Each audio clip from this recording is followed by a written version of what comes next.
Hello dear students. आज हम लोग देखेंगे नेम रिएक्शंस। ऑर्गेनिक केमिस्ट्री में नेम रिएक्शन पर बेस्ड क्वेश्चन बहुत आते हैं। तो बहुत सारी रिएक्शन है जो अपने नेम से रिकॉग्नाइज की जाती है। ऐसी रिएक्शंस को हम लोग यहाँ पर कवर करेंगे इस सीरीज़ में। ठीक है, तो इस सीरीज़ में सबसे पहली नेम रिएक्शन जो हम लोग पढ़ने जा रहे हैं वो है हैलाइड एक्सचेंज रिएक्शंस। तो हैलाइड एक्सचेंज रिएक्शन दो होती हैं जो आपको याद रखनी है। फर्स्ट हैलाइड एक्सचेंज रिएक्शन है हमारी Conant Finkelstein reaction.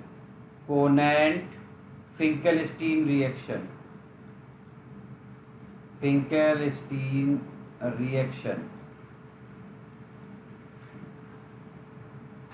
Conant Finkelstein reaction, ये हमारी फर्स्ट हैलाइड एक्सचेंज रिएक्शन है। तो इस रिएक्शन में क्या होता है कि आप कोई भी एक एल्काइल हैलाइड लेंगे और उसकी रिएक्शन हम लोग कराते हैं यहाँ पर NaI के साथ in presence of acetone, in presence of acetone solvent। और here X can be fluorine, chlorine, bromine. तो यहाँ पर क्या करेगा आयोडीन, इसमें से X यानी इनमें से कोई भी हेलोजन प्रेजेंट होगा उसको क्या कर देगा, सब्स्टिट्यूट कर देगा। और यहाँ पर आपके पास प्रोडक्ट बनेगा Ri प्लस NaX। ठीक है, तो इस रिएक्शन को बोला जाता है Conant Finkelstein reaction, halide exchange reaction. यहाँ एक हैलाइड दूसरे हैलाइड को सब्स्टिट्यूट कर देता है। हैलाइड एक्सचेंज सीरीज में ही दूसरी नेम रिएक्शन जो हमें पढ़नी है वो है हमारे पास Swart reaction. Very very important for JEE examination, Swart reaction.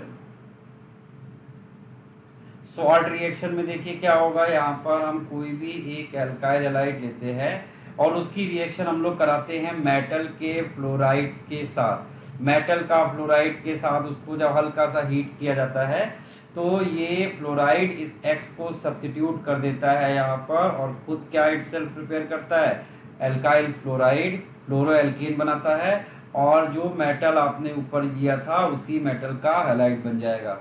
और here X can be chlorine, bromine and iodine. तो इस मेथड से हम फ्लोराइड बना सकते हैं। ये दोनों रिएक्शन में सिमिलरिटी क्या है, दोनों में न्यूक्लियोफिलिक सब्स्टिट्यूशन हो रहा है, दोनों में ही हैलाइड, एक हैलाइड दूसरे हैलाइड को क्या कर रहा है, सब्स्टिट्यूट कर रहा है, इसीलिए इसको हैलाइड एक्सचेंज भी बोलते हैं। तो ये दोनों नेम रिएक्शन आपके लिए बहुत इंपॉर्टेंट है। दोनों में मैकेनिज्म क्या रहती है, न्यूक्लियोफिलिक सब्स्टिट्यूशन मैकेनिज्म फॉलो किया जाता है। ठीक है, अब ये SN1 होगा या SN2, it depends on the size of alkyl group. ठीक है, थैंक यू।